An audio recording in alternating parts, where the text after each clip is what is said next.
May bago na namang insidente ng hazing. Ang nadadawit naman ngayon ang ROTC o Reserve Officers Training Corps ng De La Salle University sa Maynila.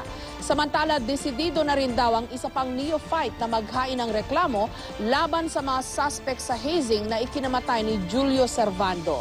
May report si Cara David. Hunyo nang makatanggap ng reklamo ang De La Salle University mula sa ilang estudyante at magulang tungkol sa di umano'y hazing sa Cadet Officer Candidate Course o COCC program ng universidad. Hindi idinatalye kung ano ang ginagawa ng Corps Commander sa mga kadete pero kasama raw dito ang verbal abuse, public humiliation, intimidation at physical abuse. Without going into specifics, may sinampang kaso ang 6 na kadete at isang magulang ng dating kadete na hinaze daw sila ng ROTC commander. So because of the gravity nga, pagkaseryoso ng charge, ina-activate na namin yung aming protocol, which means di ko-convene na natin yung discipline board and then we shall see kung ano nga ang mga both sides nitong issue na ito.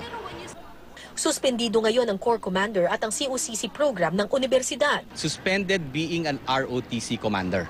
Hindi naman namin basta pwede nilang suspindihin bilang estudyante dahil hindi pa naman natatapos ang pag-iimbestiga ng kaso. Sa ngayon, wala pang pahayag ang pamunuan ng ROTC at COCC ng La Salle tungkol sa issue. Sa pagpapatuloy naman ng investigasyon sa pagkamatay ng De La Salle College of St. Benilde student na si Julio Servando, nakipag-ugnayan na sa National Bureau of Investigation ng magulang ng isa sa mga suspect sa hazing. Imposible raw na sangkot sa hazing ang kanilang anak dahil kasama raw nila ito buong araw at gabi ng June 28. Pero pinakitaan sila ng ebidensya ng NBI. Ayon sa mga magulang, nitong June 29 pa nila di nakikita ang anak. Tumanggi naman ng NBI na kilalanin ang naturang suspect.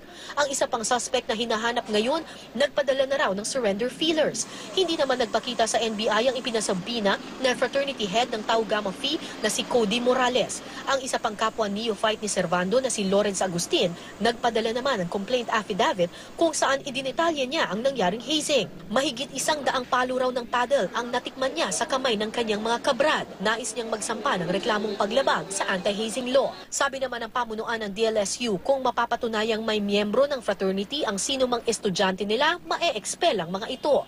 May pinipirmahan kasing kasunduan ng mga estudyante ng La Salle na bawal silang sumali sa fraternity, sorority o anumang organisasyon na sangkot sa karahasan.